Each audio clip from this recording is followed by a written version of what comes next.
Okay, folks, so we're going to talk about an album called Get Some by Snot heading into July. And, with this group, the unfortunate part about it is we never really got to see what they would become because the lead singer was killed in a car accident. And they did manage to make it to Ozfest in 1998, and they had some strong performances. 97, 98, that around that time, new metal was kind of finding its wings somewhat. I mean, you had Korn, Limp Bizkit, but not as explosive as it was 3 years later. And unfortunately, we did not get any taste of a second album, but I could tell that, it had a good attempt, but as with every person, the more they get used to doing something, the more likely it is for them to get better.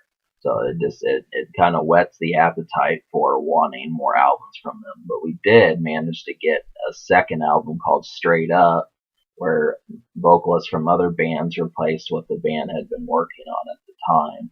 So with this is basically new metal, maybe a little bit of funk metal, but it sounds just like a rock record, and I especially appreciate it. And the, if there's something that plagues this album, it's just the fact that there is not really a single to anchor this project. So I do not think that there was really anything released to the radio. That's pretty much the only problem. It might have been like one or two songs, and they managed to tour, so I know they did do some stuff, but I really don't know the favorites of this project. So I'm just going based upon my own opinion, songs that I picked out, and I think probably some of the best ones on here. And so some of the ones produced, speaking of which, the first five songs really do it well. Stupid is the only one where I would say maybe not as much, but that may be a song that you could like. I'm going to note that there are three songs on here that don't really have vocals, so that would leave it to 12. So this is actually a better album than it. Yeah, I liked 8 out of 12 songs on this project, so that should let you know. It's 2/3 of the album, but it's definitely going to get higher score than a 6.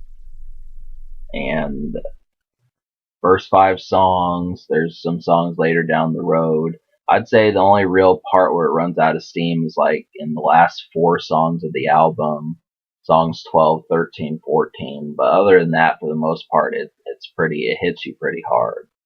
So the songs that you need to hear, the 8 songs that I preferred were Snot, Joyride, The Box, Snooze Button, Deadfall, I Just Lie, Unplugged, and My Balls. Now I'm going to mention some of the ones. If you're starting out with Snot, I would probably say go for The Box and Joyride and Deadfall. Those are just a few of the ones that were really good, and it should sound right at home depending upon how used to rock you are. But once again, this is the overall. The social score is not going to be that high, I might add, but My Balls is another one. And if you go to Spotify, there are people who found some favorites on here, but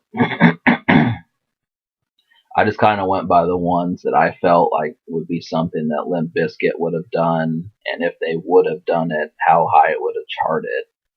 For example, I was looking for a song that was kind of similar to Rollin', and another one that was kind of similar to My Generation and those type songs. But there actually are some.